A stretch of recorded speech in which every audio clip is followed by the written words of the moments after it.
Ecco, la seconda conferenza di stamattina è dedicata al Pentateuco Samaritano e siamo molto felici di aver potuto invitare il professore Stefan Schorch, che è grande specialista della materia. Ha studiato a Bielefeld, a Leipzig, a Gerusalemme e anche ovviamente a Berlino. Vabbè. È professore dal 2009 all'Università di Halle-Wittenberg, la Martin-Luther-Universität. È di Erfurt, e Erfurt evidentemente è un luogo molto importante per Martin Lutero, perché è lì che ha studiato e che è vissuto lungo tempo nella comunità degli agostiniani. Bene, la sua dissertazione era sugli eufemismi nella Bibbia ebraica, Euphemismen in der Hebräischen Bibel. Però la sua abilitazione è molto più vicina al tema di oggi, sono le vocali della Torah, la lettura samaritana della Torah come testimone testuale della Torah.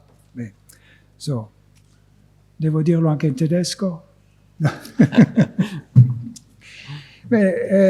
Fra le sue opere evidentemente ci sono parecchie, ma la cosa più importante, penso, per il nostro interesse di oggi è che partecipa, è capo evidentemente del comitato editoriale dell'edizione del Pentateuco Samaritano, e ci sono 2 volumi già pubblicati, quello sulla Genesi e quello sul Levitico.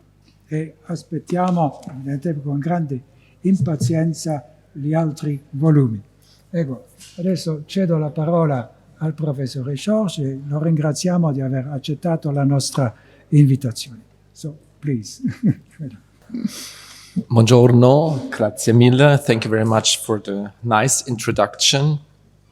So I'm going to speak in English, but you see some of the material in Italian on the screen. So you can follow the slides at the screen and you will see some of the text in Italian. The Samaritan text is the text of the Pentateuch as handed down among the Samaritans, so this is my first point. The Samaritans are an Israelite sect which separated from Judaism in the late 2nd century BCE. Even if Jews and Samaritans often lived as neighbors, and although they continued to share many elements of their common Israelite heritage, the 2 sects had been deeply divided by their beliefs and respective religious cultures. A set of principal beliefs which appears in several of the earliest Samaritan prayers from the 4th century CE, amongst them the following by the poet Amram Dare, illustrates this ambivalent relationship between Judaism and Samaritanism. Oh, this was my first point, I'm sorry. And this is this prayer, or part of the prayer. There is no God but one, there is no prophet like Moses, there is no writ like the Holy Torah, and there is no worship but to Yud-Heh-Vav-Heh. So far we are fine, aren't we? Facing Mount Gerizim, the house of God. So this, here is the ambivalence. The 2 sanctuaries at Mount Gerizim and Jerusalem had been coexisting side by side at least since the 6th century BCE, until the sanctuary at Mount Gerizim was destroyed by John Hyrcanus, Hasmonean high priest and king from Jerusalem, and his army in 111 BCE.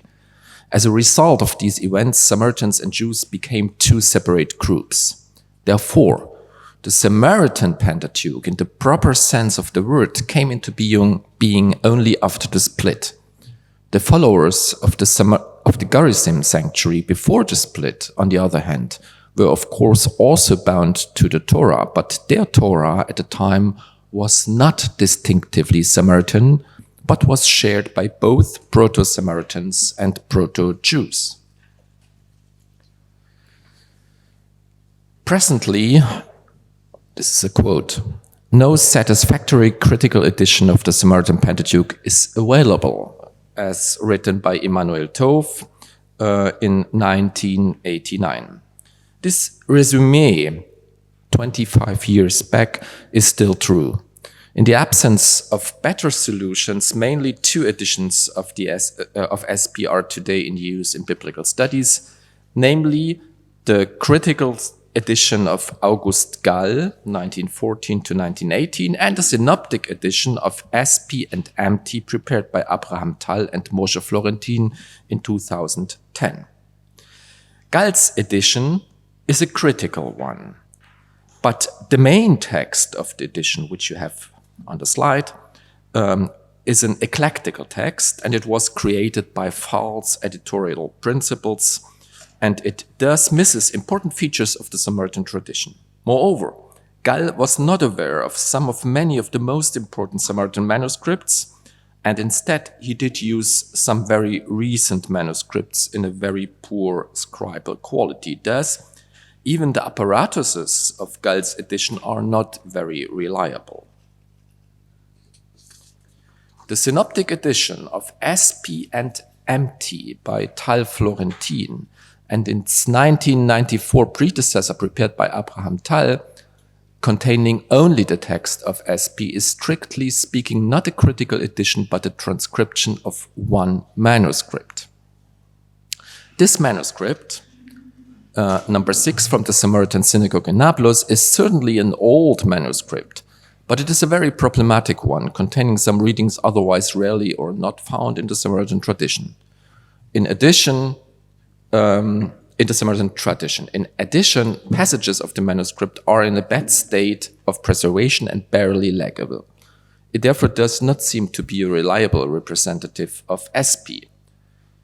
The very nice feature of that edition, though, is the marking of the differences between the 2 editions. You see here 1 page, and the passages in red are unique to the Samaritan Pentateuch, or are differences between MT and SP. So you see, at a glance, you see the differences. It's a bit more complicated than it seems here, and we will come back later to that. But anyway, this is a nice entrance to that textual tradition. A further problem of the printed text in this edition, besides the quality of the manuscript, is that most of the punctuation signs found in the manuscripts are not rendered in printing, except for one sign, which you see here, which marks the paragraph. A new critical edition that corresponds to the current state of research is presently in preparation under my own editorship. 2 volumes of this Editio Major already appeared in print, namely Leviticus in 2018 and Genesis in 2021. Exodus is scheduled to be published this year to answer your impatience and my own too. The Editio Major is not an eclectic one, but rather a diplomatic edition, presenting a main text from 1 manuscript together with variants from 25 further manuscripts. The main text of the edition comes from 1 manuscript of SP, copied in 1225 and found today in the Chester Beatty Library in Dublin. One of the great advantages of this manuscript is that it is preserved almost to full extent, i.e. it covers the entire text of the Pentateuch, and here you see a feature which is very rare in Samaritan codices, namely the beginning of Genesis 1, the first verse, bara shet bara, or bereshit bara, and so on. Codices have the problem for conservators that the first and the last pages tend to be damaged. So that's the problem of transmission in codices, and we have that problem in the Samaritan tradition. On each page of the edition, the manuscripts extant for this passage are listed. So you see here we have at least 1, 2, 3, 4, 5, 6, 7, 8 manuscripts at least, out of 25, however. And the variants emerging from these 25 manuscripts are noted in 3 apparatuses as follows. Variants relating to the consonantal framework, variants relating to additional marks, which is vocalization or text critical marks, and variants relating to punctuation. In addition, one apparatus provides variants emerging from the ancient versions of SP, namely the Samaritan Targumim and the Samaritan Arabic translation. Now, this is not in your text. One further apparatus provides parallels from other ancient versions of the text of the Pentateuch, especially Qumran manuscripts, Septuagint, Peshitta, and the Vulgate. So this is not variants, this is parallels to SP. And finally, the vocalization of SP as transmitted orally in the reading tradition of the Samaritan community is provided in marginal notes whenever the Samaritans read the consonants in a different way than the Masoretic text, or when the vocalization is doubtful, as in that case we heard it from Emmanuel. The question is whether you read here Bereshit or Bareshit with a determination sign. My third point is the oldest dated manuscripts of SP which are preserved were copied in the 12th century CE. Most of these manuscripts are codices and not scrolls. Within the Samaritan community, the use of scrolls is much less frequent than within Judaism and restricted to special occasions. In general, scrolls are used for symbolic purposes only and not to read the text from them. Thus, during Samaritan public prayers, a Torah scroll is presented upon a chair symbolizing the presence of the Torah. Similarly, during pilgrimages to the top of Mount Gerizim, as at this slide, a scroll of the Torah is carried by the community and presented to the congregation, but they do not read from the scroll.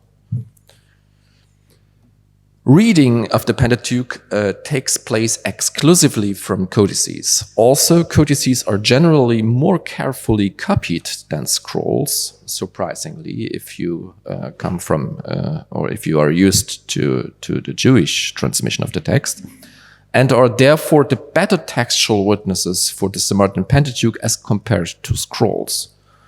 For the oldest period, 12th to 14th centuries, a total of currently 35 manuscripts of SP are preserved, plus many single leaves and fragments from further codices.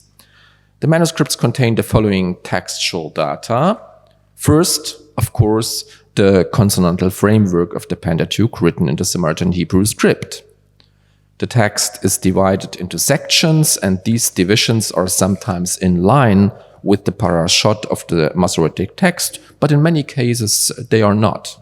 And this is, of course, important and in many instances quite meaningful. Second, besides the consonantal signs and the partition of the text, the written record contains also a relatively high number of punctuation signs.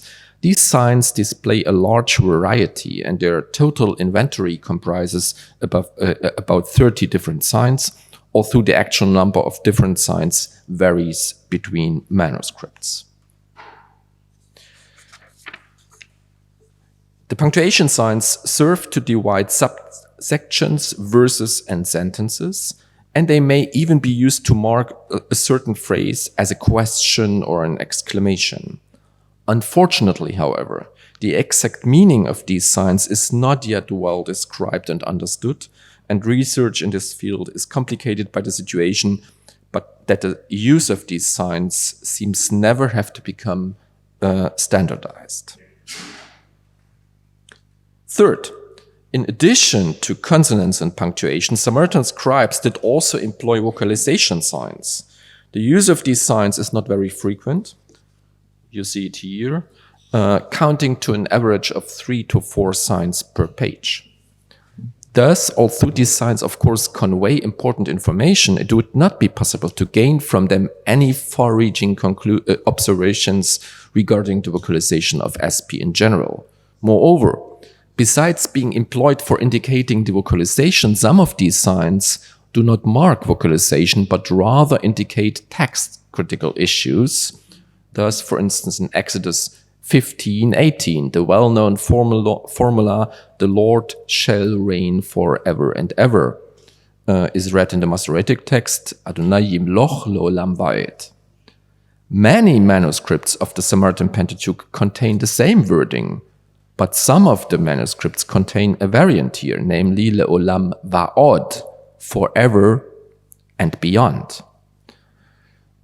So here in the background seems to linger a different concept of eschatology and time. In both cases, the manuscripts mark the existence of the alternative variant. Manuscripts with the spelling ad, eternity, contain a dot between the ein and the dalet, which indicates that there is also a variant spelled with an additional wav. And manuscripts containing the spelling odd have a dot above the wav, which marks that this wav is lacking in other manuscripts. You see that in the snippets here. The Samaritan manuscript tradition therefore transmits a double variant here, odd versus 8. Most remarkably, both these variants are ancient and go back to the late period of the Second Temple in Jerusalem, as the Septuagint and further witnesses show. Also later translations, especially the Vulgate and the Jewish Targumim, contain both readings here. So you see the Peshitta and the Masoretic text have what I call variant A. The Vulgate has variant B, and the Septuagint has a combination of the two. Forever and ever and beyond.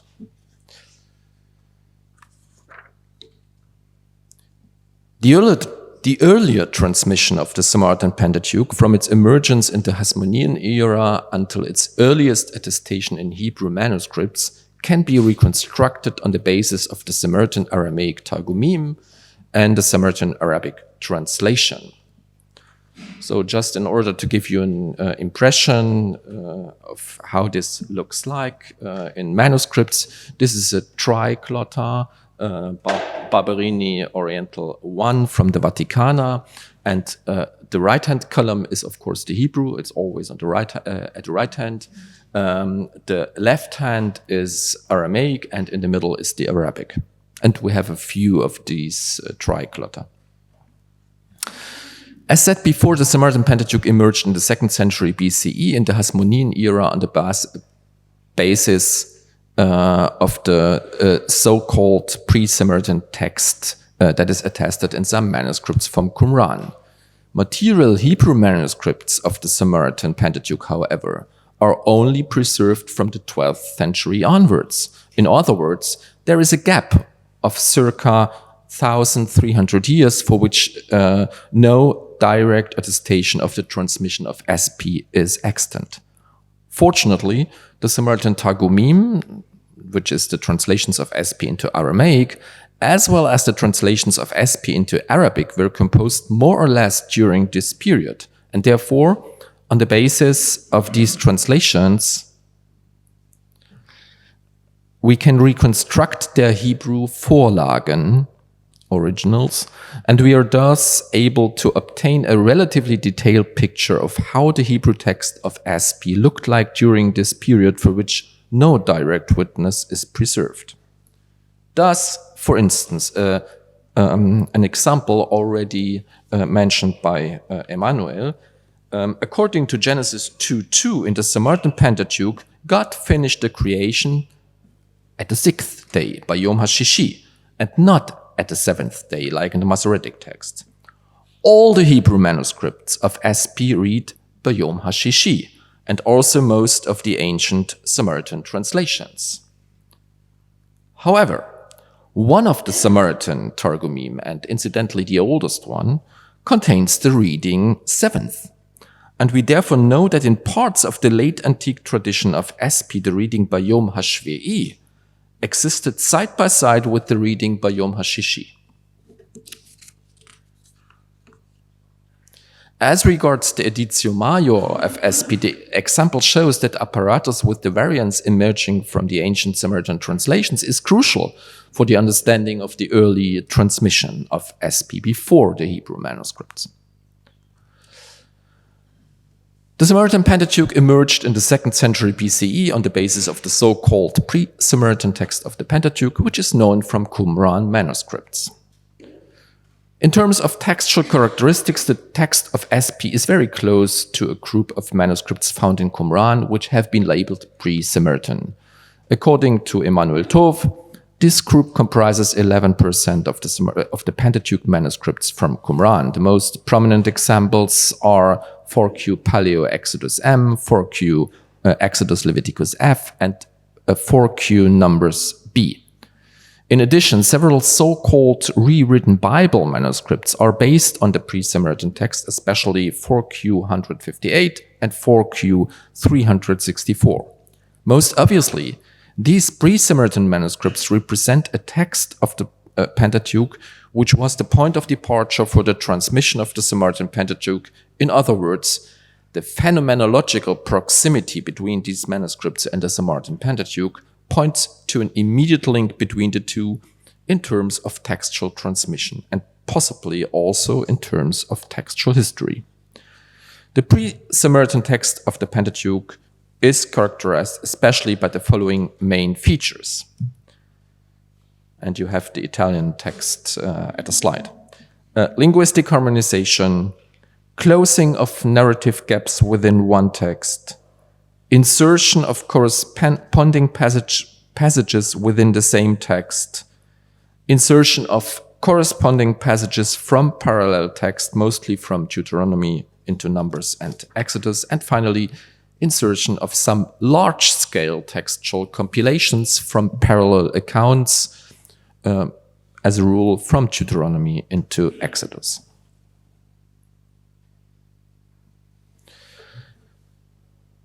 Six, does the text of the Samaritan Pentateuch contain readings which were corrected in order to make the text more suitable to Samaritan ideology?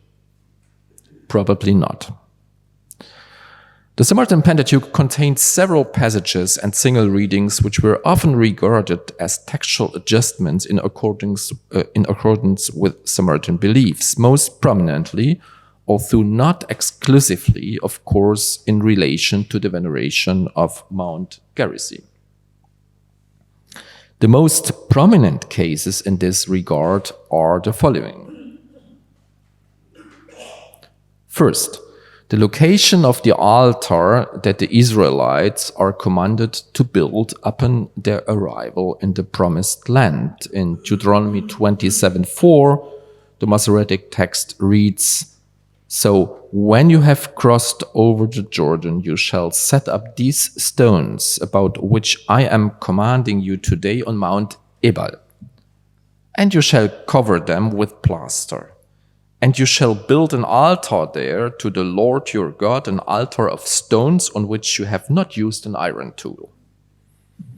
Instead of Mount Ebal, as you see at the slide, the Samaritan text, appearing here in green, reads Mount Gerizim. And this reading was often explained as a textual correction, in order to accommodate the Samaritan view that Mount Gerizim is Israel's true sanctuary. In more recent research, however, the situation has changed.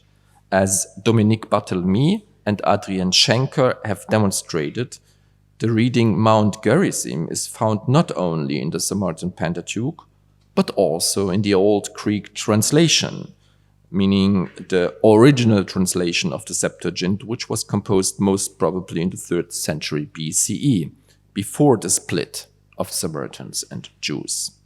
As said before, the split only happened in the 2nd century BCE. Mount Gerizim, therefore, is in all likelihood the older of the two variant readings in Deuteronomy 27:4, which means that according to the original text of Deuteronomy, or at least the older text of Deuteronomy, the altar was commanded to be built on top of Mount Gerizim. Therefore, not SP, but the Masoretic text contains a secondary and probably ideologically motivated correction in this place. Most interestingly, I didn't check Italian translations of the Bible, but in the German Catholic Einheitsübersetzung, the older edition, which appeared in the framework of the Jerusalem Bible, they adopted the reading Mount Gerizim here in Deuteronomy 27:4, which is of course in Christianity a bit problematic, because then you cut off like messianism and everything. But so it was corrected in the newer edition now. But I think it was an important statement to show how important textual criticism is and how far-fetching the consequences are, in fact.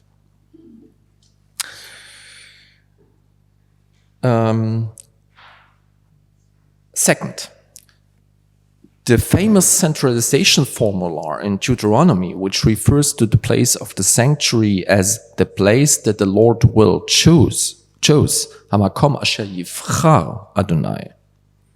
Within the general narrative context of the so-called Deuteronomistic history, the future tense refers to Jerusalem, which is of course not mentioned in the Torah and becomes the home of the temple only in 1 Kings 8.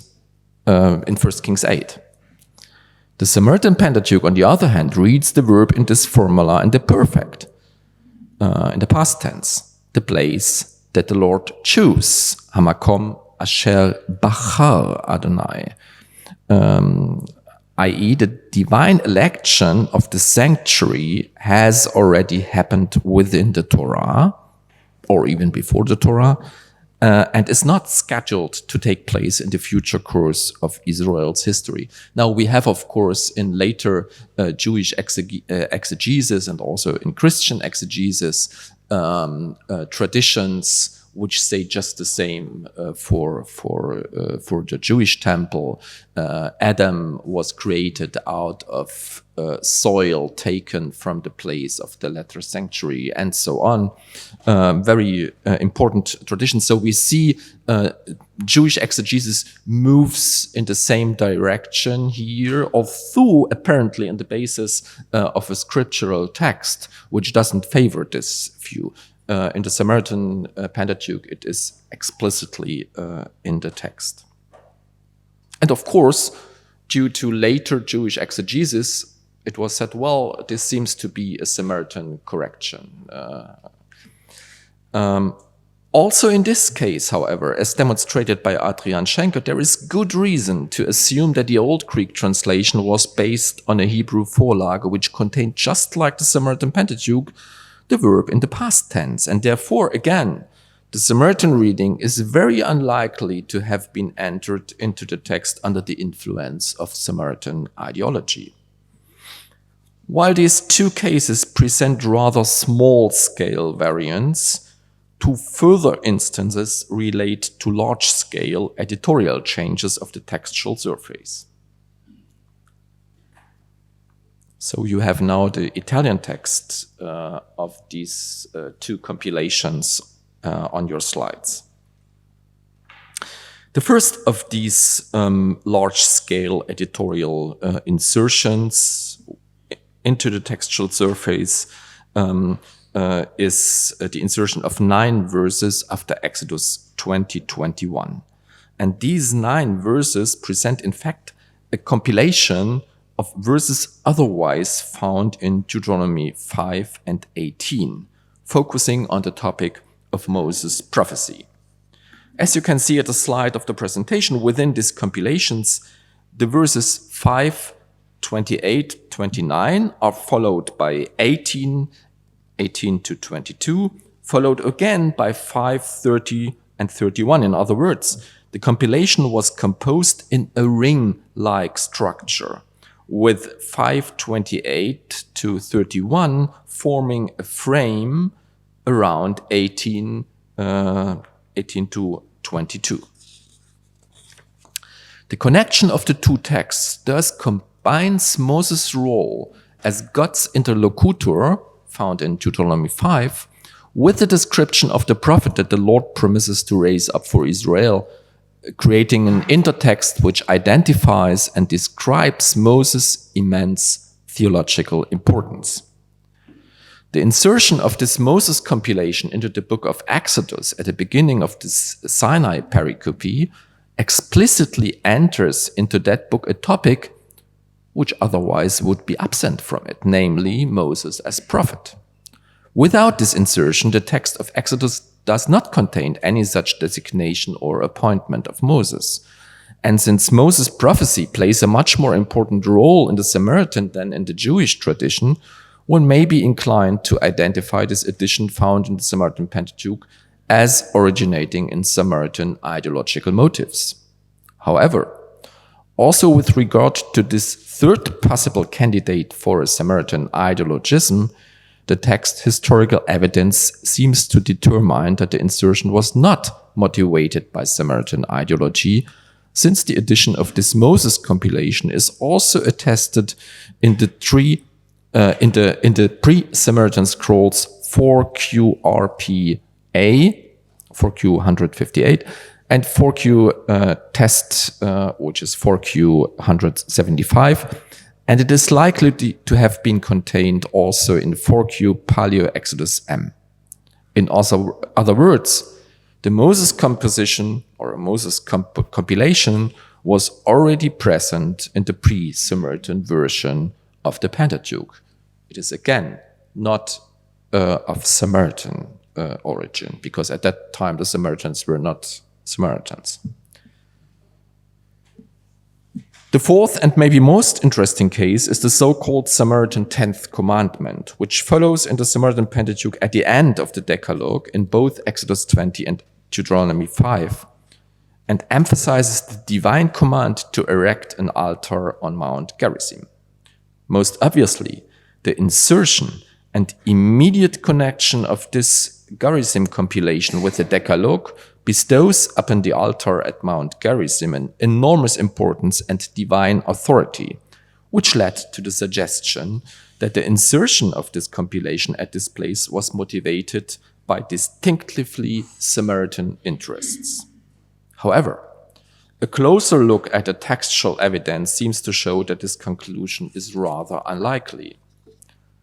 First of all, like the Moses compilation, this so-called Samaritan 10th commandment or Gerizim compilation is composed from verses found in the book of Deuteronomy, in this case the verses relating to the altar in chapters 11 and 27. And as you can see at the slide of the presentation, the way these verses were combined by the compilator follows the same literary technique like in the case of the Moses composition. Verses 11, 29, and 30 frame the verses taken from 27 to 7, forming another ring-like or framing structure.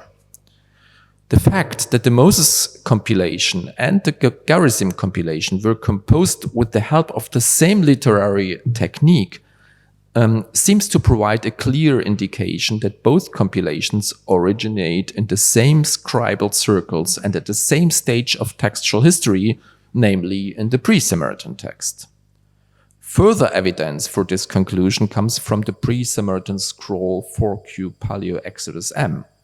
In fact, the Gerizim compilation is not materially preserved in this scroll, and unfortunately the passage of the scroll where one would expect to find it is completely lost. Nevertheless, as demonstrated by myself and by Hila Daifani, the reconstruction of the scroll from the preserved fragments leaves after the 10 Commandments a lacuna, which is just long enough to have accommodated the Gerizim composition. And while this observation is of course no proof that the scroll did indeed contain the Gerizim compilation, the latter does seem by far the most likely candidate with regard to textual passages that might have been originally present in this destroyed part of the scroll. Summing up these two observations, it is rather unlikely that the Gerasim composition was originally inserted into the Decalogue in order to provide scriptural support to Samaritan beliefs. Again, it is most probably pre-Samaritan.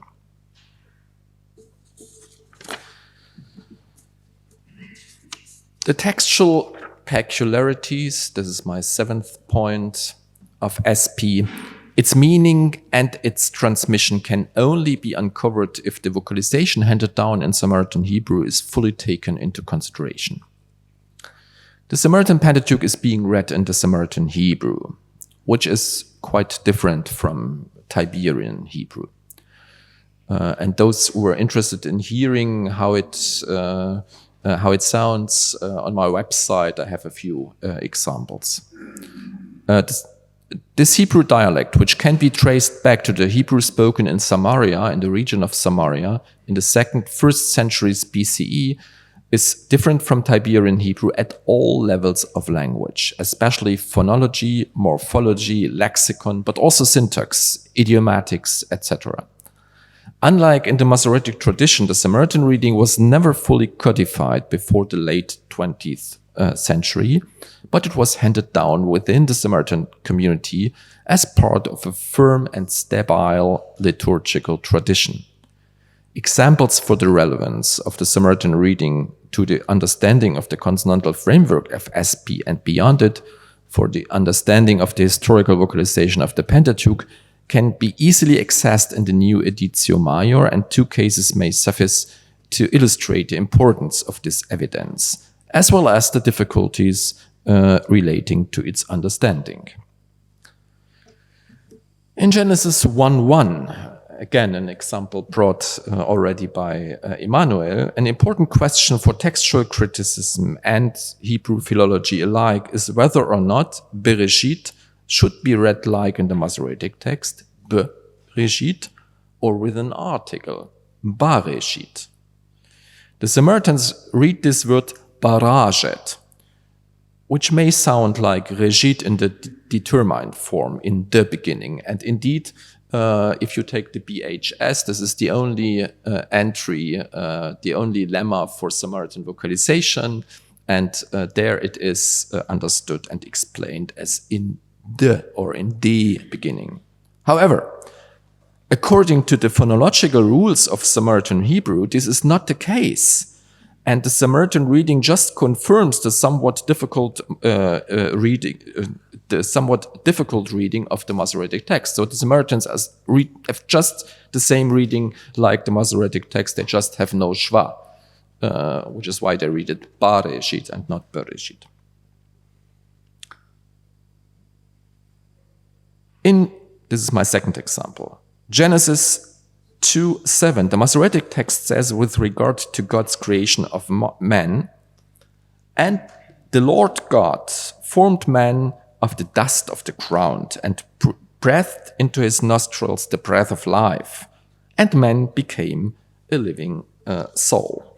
Thus, the form from dust becomes man in the moment when God blows in the nostrils the breath, vayipach, the root nafach in the kal.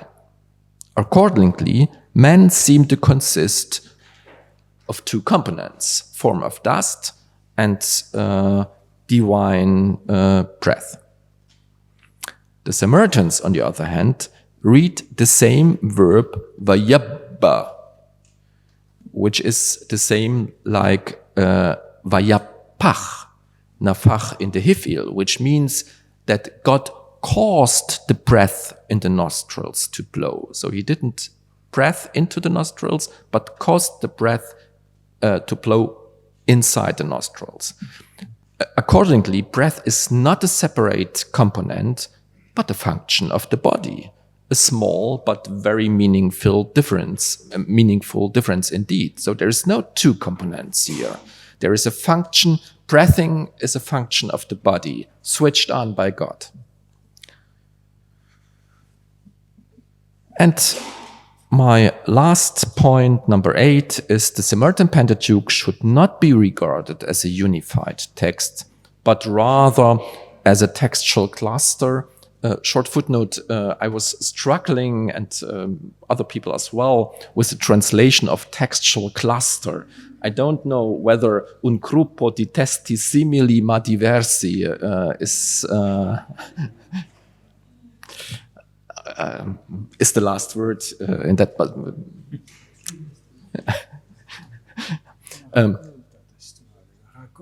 raccolta testuale. Okay, it's a terminus technicus in linguistics and in textology, but I wasn't able to identify it. Raccolta. Yes, I would say so. Yeah. Okay, raccolta. It is often surmised, explicitly or silently, that the transmission of the Pentateuch proceeded from a unified urtext, meaning a unified text that displaced the final stage of literary development and became the point of departure for transmission. Most obviously, the great stability of the Masoretic tradition as we know it must have been favorable to such views. The Samaritan Pentateuch, on the other hand, is not to be regarded as one unified text, but rather as a textual cluster. Un raccolto. While the boundaries of this cluster are determined by the same literary structure and identical editorial techniques, so you will not find a Samaritan manuscript where the Garisim compilation is lacking or any other large part is lacking. There is a considerable internal textual variety within the cluster, affecting especially paragraphing, single words and morphemes, but sometimes also syntactic structures and the general conceptual framework. So we had different cases. Adonai yimloch le'olam va'et, Adonai yimloch le'olam va'od. Or the sixth day versus the seventh day. All of these readings were part of the Samaritan Pentateuch. And I am not able to say this is the old or the original, this is the Samaritan Pentateuch. All of them are. Historically, this textual variety of the Samaritan Pentateuch and its conceptualization as a cluster originate in the transmission of the Pentateuch during the late period of the Second Temple in Jerusalem. Thousands of cases attesting for this internal textual variety are well attested throughout the transmission of SP relating to spelling, morphology, single words, etc., and can be easily looked up in the apparatuses of the new edition of SP once it appeared in full. Thank you very much.